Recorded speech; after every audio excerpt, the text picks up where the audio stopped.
भक्ति में शक्ति। किसी गांव में एक संत रहते थे। वे ईश्वर की भक्ति करते और खाने के लिए कुछ मांग कर ले आते। भगवान को भोग लगाते और खुद खाते। संत का भगवान पर इतना अटूट विश्वास था कि वो प्रसाद में जहरीला भोजन खाने से भी परहेज नहीं करते थे। इसके बाद भगवान जो करे। उसी गांव में एक सेठ रहता था। सेठ जी बड़े कंजूस थे। एक दिन उन्होंने दुकान पर बेटे को बिठा दिया और बोले कि बिना पैसे लिए किसी को कुछ मत देना, मैं अभी आया। तभी एक संत आए जो अलग अलग जगह से एक समय की भोजन सामग्री लाए और लड़के से कहा, बेटा जरा नमक दे दो।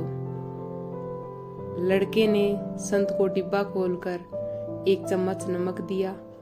सेठ जी आए तो देखा कि डिब्बा खुला पड़ा था। सेठ जी ने कहा कि क्या बेचा?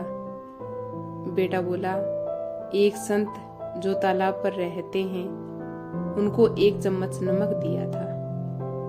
सेठ गुस्सा हो गया और बोला, अरे मूर्ख, इसमें तो जहरीला पदार्थ है।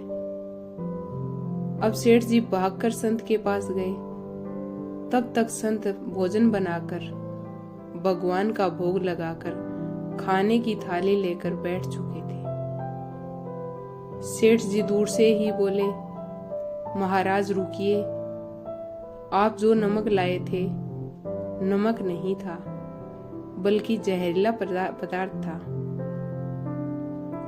कृपा करके आप ये भोजन न करें।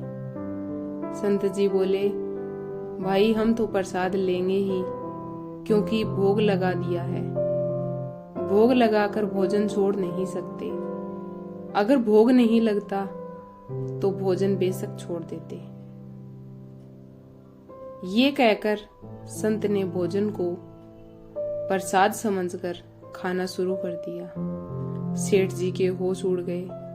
वो रात भर वहीं बैठे रहे। सेठ को रह रहकर ये चिंता सता रही थी कि अगर संत को कुछ हो गया तो बड़ी बदनामी होगी। रात में अगर तबीयत बिगड़ी तो कम से कम वैद्य को दिखा देंगे।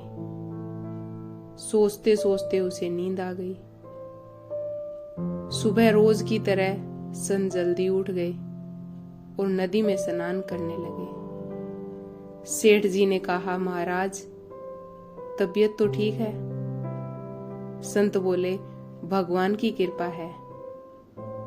इसके बाद वे पूजा के लिए मंदिर चले गए। जैसे ही संत ने मंदिर का द्वार खोला तो देखा कि भगवान के श्री विग्रह के 2 भाग हो गए हैं और शरीर काला पड़ गया है। ये देखते ही सेठ को सब समझ आ गया कि भक्त के अटल विश्वास को देखकर भगवान ने भोजन का जहर भोग के रूप में स्वयं ग्रहण कर लिया और भगत को प्रसाद ग्रहण कराया। इसके बाद सेठ ने तुरंत घर जाकर बेटे को दुकान सौंप दी और स्वयं संत की शरण में आकर भगवान की भक्ति करने लगा। अगर आपको ये वीडियो अच्छी लगे तो please like, share and subscribe जरूर।